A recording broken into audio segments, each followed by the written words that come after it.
Okay, I've been looking forward to this one. Now, if you're familiar with Thomas Szasz, it's likely because you know him for his most infamous paper that became a book of the same title, The Myth of Mental Illness. And that would begin a long storied career of him exposing psychiatry as a pseudoscience. Now for today, we're not going to get into his arguments in too much detail regarding psychiatry. I'll certainly prepare another video related to that. But I thought it would be interesting to mention something else. Certainly, or perhaps especially because he's so famous for his critique of psychiatry, people often forget that he was also a psychoanalyst, or a therapist, as we more commonly say today. And he practiced therapy, provided psychoanalysis to his clients, and he wrote a book about it. And it's kind of maybe an obscure book now, probably not very well known, but it's actually really good. So I wanted to share it. And in particular, a particular specific passage, which I would perhaps argue is potentially the most important thing to know or understand about therapy, both if you are a therapist or if you're planning to do therapy as a client. So let me share the excerpt and we'll talk about it. So Szasz writes, "The outcome of psychotherapy, like that of ordinary games, is uncertain. In games, uncertainty of outcome is a corollary of the player's freedom.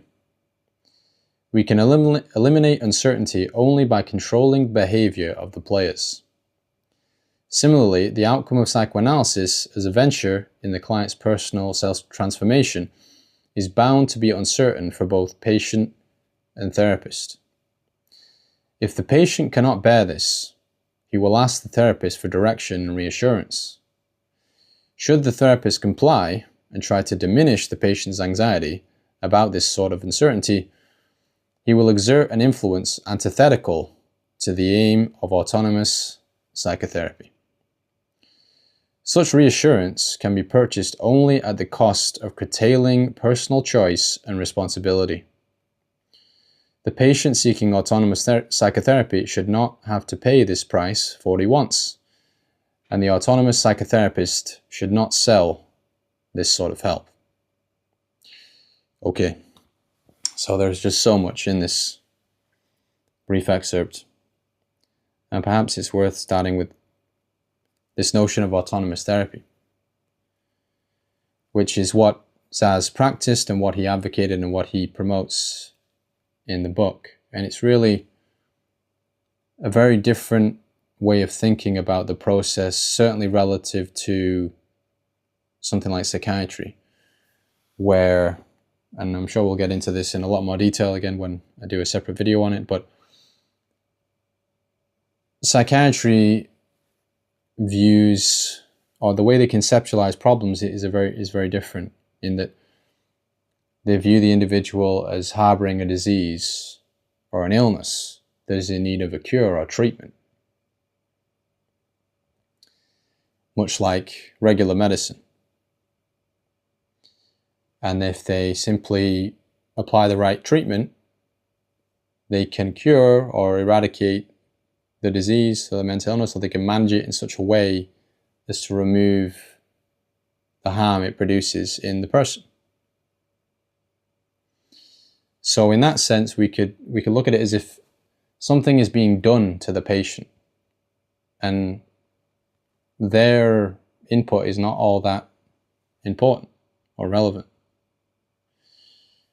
So that, excuse me, contrasts heavily with the way that Szasz would think about problems. And if you're familiar with what I referenced at the beginning, his famous paper, which became a book, you'll know that he conceptualized problems or issues within human beings as problems of living, which involve choice and personal responsibility. So he goes into that a lot more detail here in this book, and how to him psychotherapy is an exploration of science, communication, games, rule-based structures that the individual participates in or relies upon to function. And that, not unlike what I said in the previous video I made about therapy, where I started quoting John Peterson and his thoughts on the topic, that therapy is a means of increasing one's ability to enact self-determination, their own personal agency, their ability to expand the range of choice so that they're better able to execute whatever intentions they desire. So to come back to the excerpt that I cited, and why I think this is one of, if not the most important thing to understand about this process, is that, in the modern day, people often talk about, again, therapy is a sort of, it's a kind of treatment, or it's a strategy that is applied to someone in order to alleviate some kind of dysfunction. And people are debating about how effective it is. And that, nowadays there's a sort of general understanding or acceptance that it generally is effective.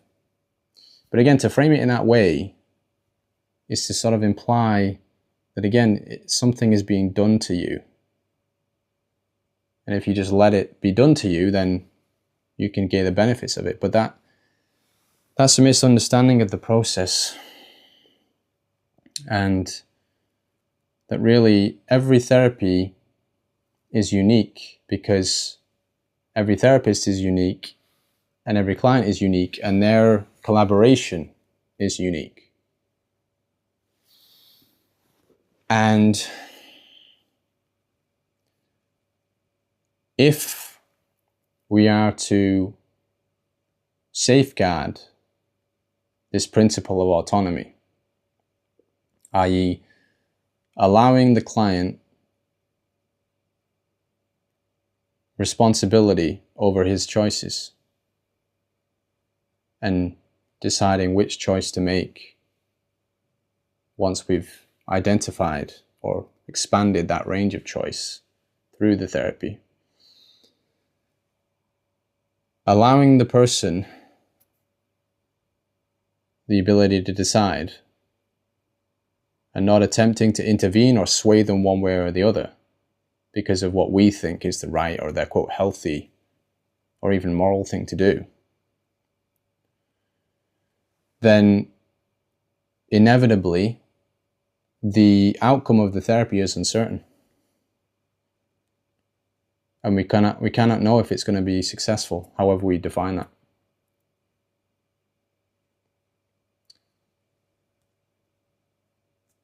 So you cannot have both of these things. You cannot be in favor of autonomy and safeguarding that and allowing the patient or the client to make decisions for themselves, and then also claim or that you can guarantee a particular outcome or that you're going to make them better. These things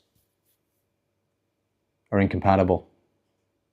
And when I first read this passage, what came to mind was a movie, which I'm sure many of you are familiar with. It was The Matrix.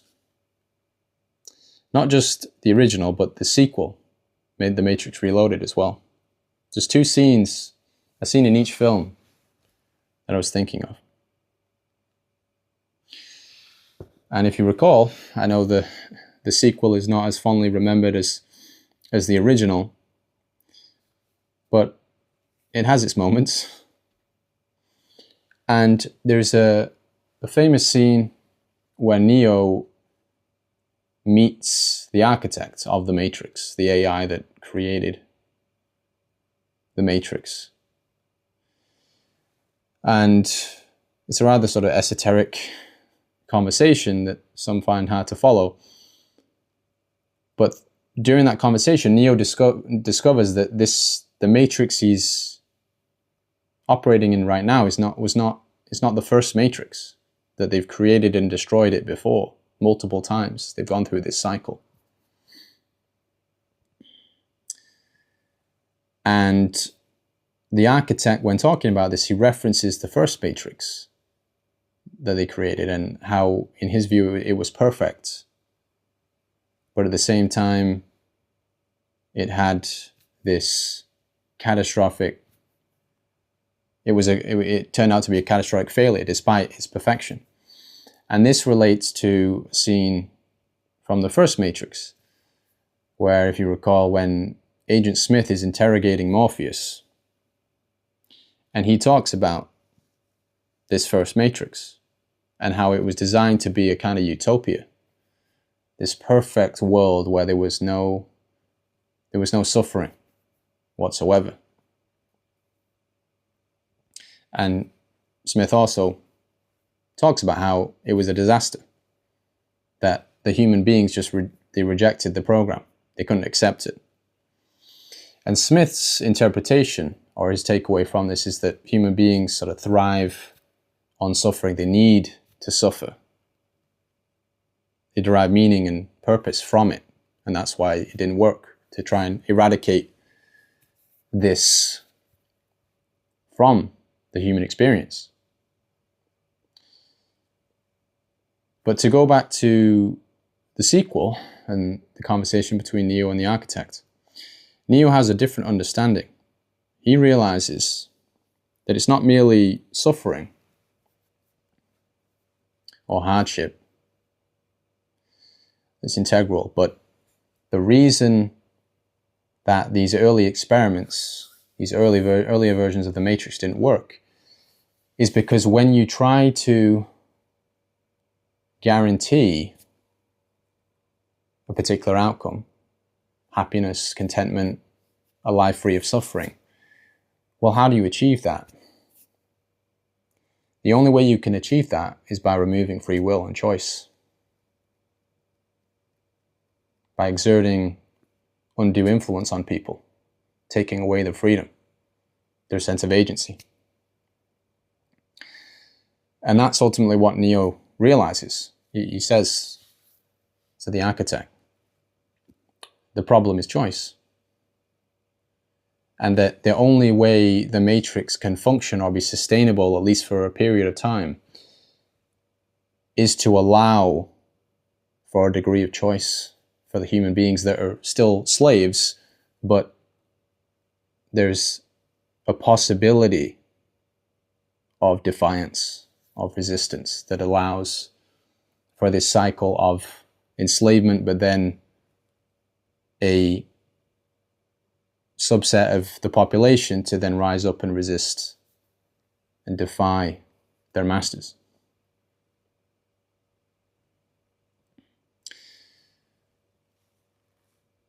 So to return to the topic of the therapy, it's the same principle that applies, where if you attempt as a therapist to try and guarantee a particular outcome for your client, whatever you think that may be, or even if they want the same thing, But if you try and impose it upon them, or take the reins away from them and try and lead them to that particular outcome without them determining it for themselves, then you destroy the ability for the person to develop their own sense of agency and self-determination. You cannot have both of these. You cannot demand certainty, guaranteed outcome, and also promote autonomy and personal responsibility. So that's what you have to accept. If you want to do therapy in this way, and you're a client, you have to accept that uncertainty, that you don't fully know where it's going to go. And for some, maybe that's exciting, but others, perhaps, it's a scary proposition. Excuse me. And they'd much rather find someone, an expert, a leader, a guru, whomever, who is willing to play that role for them.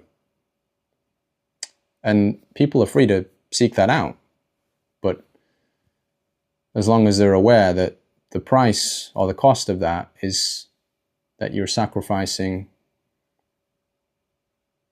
your own ability to determine the fate of your future.